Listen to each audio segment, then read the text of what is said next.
आपल्याला काही निर्णय बदलावे लागतात। मग ज्या ठिकाणी बदलले जातात त्या ठिकाणी जे नाराज असतो तो निश्चित मानणार आहे आणि ज्याच्यासाठी मिळालेले असतो तो खुश असणार आहे। आमचे सगळे जे कार्यकर्ते म्हणतात की त्यांची हकालपट्टी ही झालीच पाहिजे। माघार घेणारे नव्हते, त्यांची तिकीटं कापली गेली आणि नको त्यांनी तिकीटं दिली जे गद्दार आणि पळपुटे होते। त्यांनी अक्षरशः पैसे घेऊन तिकीटं विकली समोरच्यांना। की आज दुपारी मला माझ्याच पक्षाच्या जिल्हा प्रमुखांचा फोन येतो आणि सांगतात की 1 तास अगोदर तुम्हाला फॉर्म मागे घ्यायचा आहे, तुम्हाला माघार घ्यायची आहे। तर मी म्हटलं 2-3 दिवस झाले मला बाहेरून पण बाहेरच्या पक्षातून किंवा इतर लोकांकडून बऱ्याच धमक्या आणि माघार घेण्यासाठी प्रेशराईज केलं जात होतं। हे बघा, जे वरिष्ठांबरोबर हात मिळवणे आपण सगळे समजदार आहोत। जेव्हा एखाद्या गोष्टीच्या उमेदवारी देणं आणि हे सगळं चालू असतं त्याचा एक अभ्यास केला जातो आणि अभ्यास करत असताना जेव्हा त्रुटी काय ध्यानात येतात तेव्हा एखादा घेतलेला निर्णय पक्षप्रमुखांच्या आदेशाप्रमाणे आपल्याला काही निर्णय बदलावे लागतात। मग ज्या ठिकाणी बदलले जातात त्या ठिकाणी जे नाराज असतो तो निश्चित मानणार आहे आणि ज्याच्यासाठी मिळालेले असतो तो खुश असणार आहे।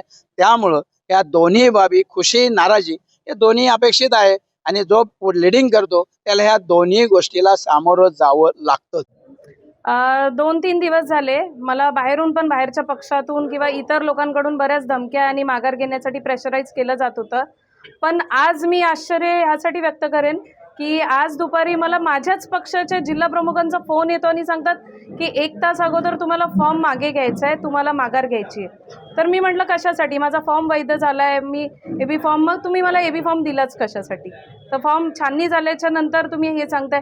काल त्यांनी मला 5 तास, मला या ताईंना 5 तास आम्ही मातोश्रीवर होतो, आम्हाला असंच नेलं, काय कारण कशासाठी नेलं मला काही माहिती नाही आहे। आणि त्याच्यानंतर आम्हाला नेल्याच्या नंतर तिथे असं सांगण्यात आलं की 5 तास बसून ठेवलं आणि ते म्हणतात की आता तुम्ही जा, इथून प्रचाराला लागा, कामाला लागा। आणि आज 1 तास अगोदर ते मला म्हणतात की फॉर्म तुम्ही हे करा। त्यांनी अक्षरशः पैसे घेऊन तिकीटं विकली समोरच्यांना आणि एका घरात 2-2 तिकीटं दिली। दुसरीकडे जिथे त्यांना आमचे असे कार्यकर्ते होते की जे माघार घेणारे नव्हते, त्यांची तिकीटं कापली गेली आणि नको त्यांनी तिकीटं दिली जे गद्दार आणि पळपुटे होते। नक्कीच पक्षाने उद्धव साहेबांनी खरंच त्यांच्यावर कारवाई करावी आणि त्यांच्यावरती काय योग्य ते हकालपट्टी